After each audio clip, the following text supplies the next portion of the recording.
اور جب فرشتوں کی طرف نسبت کی جائے تو فرشتوں کی طرف نسبت بھی دعا کے معنی میں ہے۔ اور جب ہم اللہ کی بارگاہ میں یہ دعا مانگتے ہیں کہ اے اللہ اس پیارے محبوب علیہ السلام پر رحمت نازل فرما، تو یہ اللہ کی بارگاہ میں گزارش ہوتی ہے۔ اسی لیے علماء نے کہا کہ درود ایک ایسا وظیفہ ہے جو کسی صورت میں رد نہیں ہوتا۔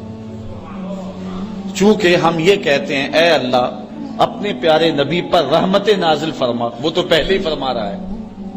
تو ہم کہیں یا اللہ اپنے نبی پہ رحمت نازل فرما، تو کیا اللہ فرمائے گا کہ میں نہیں فرماتا؟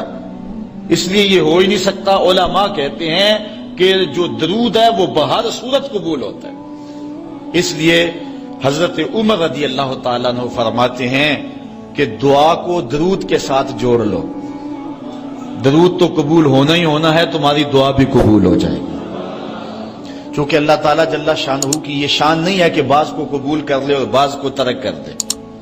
ہماری فقہ کا بھی مسئلہ ہے، اگر آپ نے کسی سے سودا لیا ہے، اس میں کوئی ردی چیز آ گئی اور کچھ صحیح آ گئی ہے، اب یہ نہیں آپ کر سکتے کہ جو صحیح ہے وہ رکھ لیں اور ردی واپس کر دیں، یا تو وہ صحیح کے ساتھ ردی بھی قبول کرنا پڑے گی اور یا پھر جو ہے وہ صحیح بھی واپس کرنا پڑے گی۔ یہ نہیں ہوگا کہ مرضی کی رکھ لی اور مرضی کی واپس کر لی، یا سارا سودا قبول کرنا پڑے گا یا سارا سودا واپس کرنا پڑے گا۔ تو اللہ تعالیٰ جل شانہ کے حضور جب درود کے ساتھ دعا مانگی جائے تو پھر اللہ تعالیٰ جل شانہ اس دعا کو چھانٹ کے الگ نہیں کرتا کہ میں نے یہ نہیں قبول کرنی، درود کے ساتھ جو مانگی ہوئی دعا ہے اللہ وہ بھی مستجاب فرما لیتا ہے، وہ بھی قبول فرما لیتا ہے۔ درود پاک وہ بابرکت عمل ہے کہ جو اہل ایمان کو تعلیم دیا گیا۔ علماء نے لکھا کہ زندگی میں ایک مرتبہ درود شریف پڑھنا فرض ہے، اور جب حضور علیہ السلام کا نام لیا جائے اس وقت درود پڑھنا واجب ہے۔ اس کے علاوہ بھی وجوب کے اور بہت سارے مقامات علماء نے بیان کیے، اور نمایاں 40 مقامات علماء نے بیان کیے جہاں درود شریف پڑھنا مستحب ہے، لیکن بعض مقامات پہ درود شریف پڑھنا مکروہ بھی ہے، جس کا باتھ روم اور اس قبیل کے اور مقامات اور جگہیں اور جو ہے وہ احوال ایسے ہیں جہاں درود شریف نہیں پڑھا جائے گا۔ باقی درود شریف وہ بابرکت وظیفہ ہے، وہ مقبول بارگاہ عمل ہے کہ جس کو جتنی بار مرضی پڑھو، ایک تو طبیعت میں اکتاہٹ نہیں ہوتی، انسان تھکتا نہیں، اور دوسرا اس عمل کی برکتیں اتنی ہیں، اس کا ثواب اتنا ہے کہ حضور نبی رحمت صلی اللہ علیہ وسلم کا فرمان حضرت ابو ہریرہ رضی اللہ تعالی عنہ سے سماعت کر لیجئے کہ حضور علیہ السلام نے ارشاد فرمایا من صلی علیہ صلاۃ واحدۃ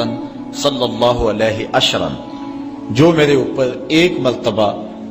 درود پڑھتا ہے اللہ تعالیٰ اس پہ 10 رحمتوں کا نزول فرماتا ہے۔ یہ